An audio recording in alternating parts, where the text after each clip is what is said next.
še danes stojijo, ali tudi za take, ki jih danes ni več? Ja, predvsem gre za hiše, ki še danes stojijo. Smo zajeli pa tudi, ki jih ni več, pa so potem na tem kraju sezidane nove.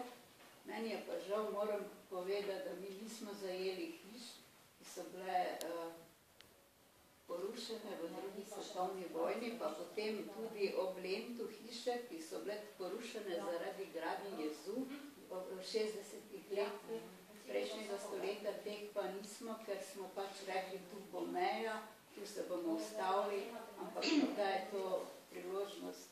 Se pravi, Benet v knjigi ni, ne? Ne, so pa krasno gradivo, krasni načrt.